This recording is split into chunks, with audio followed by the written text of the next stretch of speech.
শাইনৰ YouTube চেনেলৰ অন্য এটা নতুন ভিডিঅ'লৈ আপোনালোক সকলোকে পুনৰবাৰ স্বাগতম জনাইছোঁ। আজি আমি আলোচনা কৰিম 2024 চনৰ যিটো চৰকাৰী ঘৰৰ ৰিজেক্ট লিষ্ট হয়, ৰিজেক্ট লিষ্ট, সেই লিষ্টটো কেনেকৈ চাব লাগে। সেই লিষ্টত যদি আপোনাৰ নাম থাকে তেতিয়াহ'লে আপুনি ঘৰ নাপায়, আৰু যদি সেই লিষ্টত আপোনাৰ নাম নাথাকে তেতিয়াহ'লে কংগ্ৰেচুলেশ্যন, আপুনি সম্পূৰ্ণৰূপে চৰকাৰী ঘৰটো লাভ কৰিব পাৰিব। আপোনাৰ চৰকাৰী ঘৰৰ ৰিজেক্ট লিষ্টটো চাবলৈ হ'লে ভিডিঅ'টো শেষলৈকে চাব, আৰু মোৰ চেনেলত যদি নতুন আহে আপুনি মোৰ চেনেলটো ছাবস্ক্ৰাইব কৰি ল'ব। 2024 চনৰ ৰিজেক্ট লিষ্টটো চাবলৈ হ'লে এই ৱেবছাইটত আহিব লাগিব। এই ৱেবছাইটত আহিবলৈ হ'লে আপুনি গুগল ক্ৰম ব্ৰাউজাৰত আহিব। গুগল ক্ৰম ব্ৰাউজাৰত আহি পেলাই চাৰ্চ বক্সত ক্লিক কৰি চাৰ্চ কৰিব PMAY। PMAY চাৰ্চ কৰাৰ লগে লগে PMAYG চাৰ্চ কৰিব। চাৰ্চ কৰাৰ লগে লগে ইয়াত চাৰ্চ কৰি দিব। চাৰ্চ কৰি দিয়াৰ লগে লগে ইয়াত আপোনাৰ ফাৰ্ষ্ট ৱেবছাইট যিটো আহিছে PMYG ৰিপৰ্ট নামৰ এটা ফাৰ্ষ্ট ৱেবছাইট আহিছে। এই ৱেবছাইটটোত ক্লিক কৰি দিব। এই ৱেবছাইটত ক্লিক কৰি দিয়াৰ লগে লগে এনেকুৱা আহি যাব। পিছত আপুনি ইয়াত আৰু এটা অপশ্যন আহি গৈছে, হোম নামৰ এটা অপশ্যন আছে। ইয়াত এই হোম নামৰ অপশ্যনত ক্লিক কৰিব। হোম নামৰ অপশ্যনত ক্লিক কৰাৰ লগে লগে এনেকুৱা আহি যাব। পিছত আপুনি ইয়াত কোণত চাব এটা অপশ্যন আছে, 3 ডটৰ এটা অপশ্যন আছে। এই অপশ্যনত ক্লিক কৰিব। এই অপশ্যনত ক্লিক কৰি দিয়াৰ লগে লগে ইয়াত তলপিনে স্ক্ৰল ডাউন কৰি তলপিনে আহিব। পিছত আপোনাৰ ইয়াত আৰু এটা অপশ্যন আহি গৈছে, আৱাৰ ছফ্ট নামৰ এটা অপশ্যন আছে। এই অপশ্যনটোত ক্লিক কৰিব। এই অপশ্যনটোত ক্লিক কৰি দিয়াৰ লগে লগে এনেকুৱা আহি যাব। আৱাৰ ছফ্ট নামৰ অপশ্যনটোত ক্লিক কৰি দিয়াৰ লগে এনেকুৱা আহি যাব। পিছত আপুনি স্ক্ৰল ডাউন কৰি তলপিনে আহিব। তলপিনে আহিবৰ লগে লগে ইয়াত আৰু এটা পাঁচটা অপশ্যন আহি গৈছে। এই পাঁচটা অপশ্যনৰ পৰা আপুনি যিটো ৰিপৰ্ট নামৰ যিটো অপশ্যন আছে, ৰিপৰ্ট নামৰ যিটো অপশ্যন আছে, এই ৰিপৰ্ট নামৰ অপশ্যনত ক্লিক কৰিব। এই ৰিপৰ্ট নামৰ অপশ্যনটোত ক্লিক কৰি দিয়াৰ লগে লগে এনেকুৱা আহি যাব। পিছত আপুনি স্ক্ৰল ডাউন কৰি তলপিনে আহিব। ইয়াত আপোনাৰ বহুত কেইটা অপশ্যন আহি গৈছে। আমি যিহেতু 2024 চনৰ ৰিজেক্ট চৰকাৰী ঘৰৰ 2024 চনৰ ৰিজেক্ট লিষ্ট কেইটা চেক কৰিমহে। সেই ৰিজেক্ট লিষ্ট কেইটা চেক কৰিবলৈ হ'লে আপুনি স্ক্ৰল ডাউন কৰি তলপিনে আহিব। তলপিনে আহি পেলাই ইয়াত আপোনাৰ এটা অপশ্যন আহি গৈছে FEMFMC ৰিপৰ্টছ নামৰ এটা অপশ্যন আছে। ইয়াত চাওক, FEMFC ৰিপৰ্টছ নামৰ এটা অপশ্যন আছে। ইয়াত এই ৰিপৰ্টছৰ তলত বহুত কেইটা 14টা অপশ্যন আছে। ইয়াত চাওক 14টা অপশ্যন আছে। এই 14টা অপশ্যনৰ পৰা আপুনি এইটো চিলেক্ট কৰিব। 1 number, 2 number, 3 number, 4 number, 5 number, 6 number, 7 number যিটো অপশ্যন আছে, এইটো পেমেণ্টছ ৰিজেক্ট বাই বেংক, এইটো অপশ্যন যিটো আছে সেইটো চিলেক্ট কৰক। পেমেণ্ট ৰিজেক্ট বাই বেংক এইটো অপশ্যন যিটো আছে, আমি দেখুৱাই আছোঁ, এইটো অপশ্যন যিটো আছে পেমেণ্ট ৰিজেক্ট বাই বেংক, এই অপশ্যনটোত চিলেক্ট কৰি লওক। এই অপশ্যনটোত ক্লিক কৰিব। এই অপশ্যনটোত ক্লিক কৰি দিয়াৰ লগে লগে এনেকুৱা আহি যাব। পিছত আপুনি স্ক্ৰল ডাউন কৰি তলপিনে আহিব। তলপিনে আহি পেলাৰ লগে লগে ইয়াত আপোনাৰ 1 নম্বৰ যিটো অপশ্যন আছে, 1st ইনষ্টেলমেণ্ট, এইটো এনেকুৱাই থাকিব দিয়ক।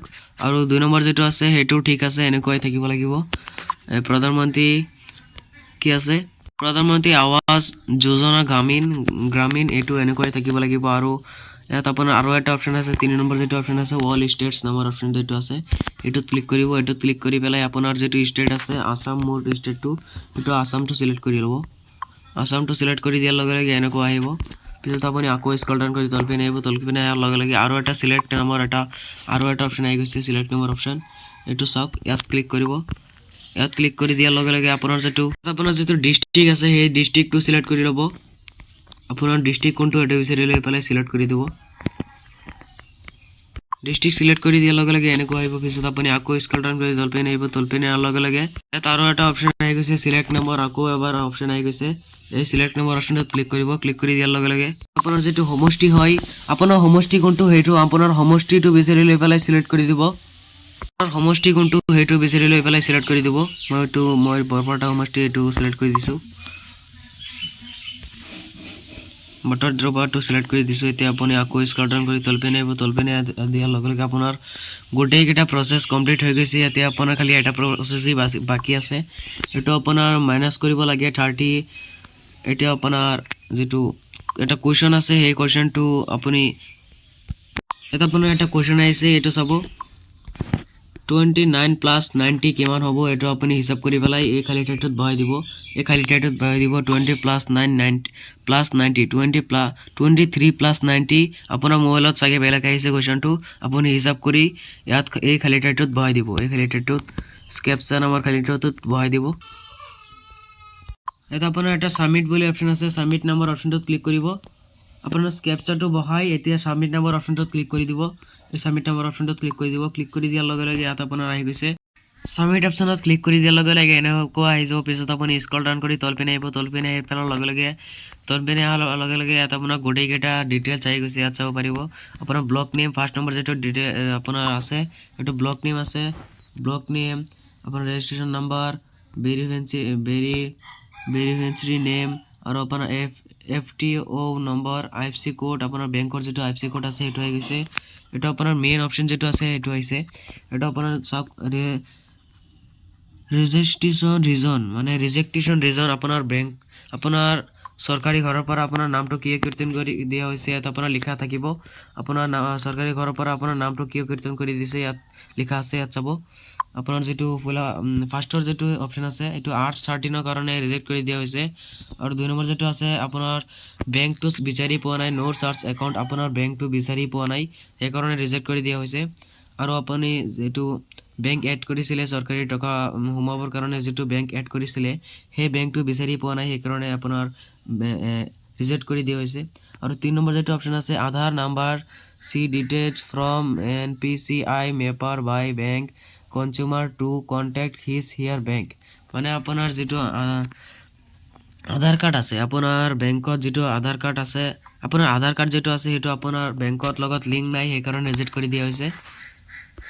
মই কৈ থাকো গোটেইকেইটা ভিডিঅ'তে কৈ থাকো মই আপোনাৰ বেংকটো আপোনাৰ আধাৰ কাৰ্ডটো আপোনাৰ বেংকৰ লগত লিংক কৰাই থব। যদি চৰকাৰী তৰফৰ পৰা যদি আপোনাৰ ঘৰ পাবলগীয়া হয় তেতিয়াহ'লে আপুনি আপোনাৰ আধাৰ কাৰ্ডটো বেংকৰ লগত লিংক কৰাই থব তেতিয়াহ'লে আপুনি টকা পাব নহ'লে নাপায়। চাওক এই ব্যক্তিটো আধাৰ কাৰ্ড লিংক কৰা নাই এই কাৰণে আধাৰ কাৰ্ডটো বেংকৰ লগত লিংক কৰা নাই এই কাৰণে টকা নাপায়। যদি আপোনাৰ এই ডিটেইলছত আপোনাৰ নাম নাই তেতিয়াহ'লে কংগ্ৰেচুলেশ্যন আপুনি সম্পূৰ্ণৰূপে আপোনাৰ টকাটো লাভ কৰিব পাৰিব। আপোনাৰ ৰেজিষ্ট্ৰেশ্যন ডিটেইলছত যদি আপোনাৰ নাম নাই তেতিয়াহ'লে আপুনি কংগ্ৰেচুলেশ্যন আপুনি সম্পূৰ্ণৰূপে টকাটো লাভ কৰিব পাৰিব। আৰু আপোনাৰ এই ভিডিঅ'টো কেনেকুৱা লাগিল কমেণ্ট কৰিব। আৰু আপুনি যদি মোৰ চেনেলত নতুন আহে তেতিয়াহ'লে মোৰ চেনেলটো সাবস্ক্ৰাইব কৰি ল'ব কাৰণ মই এনেকুৱা ইনফৰমেটিভ ভিডিঅ' ৰেগুলাৰ দি থাকোঁ আপোনাৰ ইউজফুল হ'ব। আপুনি যদি মোৰ কথা মতে যদি আপোনাৰ DBT আৰু একাউণ্ট আধাৰ কাৰ্ডটো লিংক কৰাই থাকে তেতিয়াহ'লে আপুনি সম্পূৰ্ণৰূপে টকাটো লাভ কৰিব পাৰিব।